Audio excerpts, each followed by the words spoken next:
நாளை பிற்பகல் 1:30க்கு வரவு செலவு திட்டம் பாராளுமன்றத்தில் சமர்ப்பிக்கப்பட உள்ளது.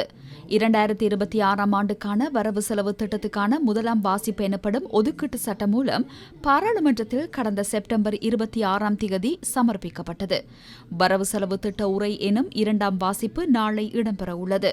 அத்துடன் வரவு செலவு திட்ட உரையை ஜனாதிபதி முன்வைத்ததன் பின்னர் இரண்டாம் வாசிப்பு மீதான விவாதம் நாளை மறுதினம் முதல் எதிர்வரும் 14ஆம் தேதி வரை 6 நாட்களுக்கு இடம்பெறும். எதிர்வரும் 9ஆம் தேதி ஞாயிற்றுக்கிழமை பாராளுமன்ற அமர்வு இடம்பெறாது.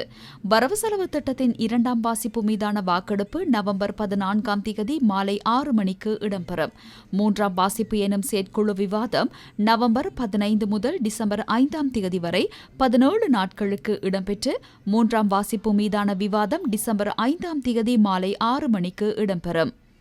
இந்நிலையில் 2026ஆம் ஆண்டுக்கான அரசாங்கத்தின் மொத்த செலவீனமாக 4434 பில்லியன் ரூபாய் காணப்படும் நிலையில் கூடுதலான தொகை நிதி அமைச்சுக்கு ஒதுக்கப்பட்டுள்ளது. 634 பில்லியன் ரூபாய் நிதி அமைச்சுக்கு ஒதுக்கப்பட்டுள்ளதாக சுட்டிக்காட்டப்பட்டுள்ளது. ஜனாதிபதி செலவினங்களுக்காக ஒதுக்கப்பட்டுள்ள நிதி 11 பில்லியன் ரூபாவாகும். அபிவிருத்தி திட்டங்களுக்காக ஒதுக்கப்பட்டுள்ள தொகை 8.29 பில்லியன் ரூபாவாகும். குறித்த நிதியம் ஜனாதிபதியின் செலவினங்களின் கீழ் காணப்படுகிறது.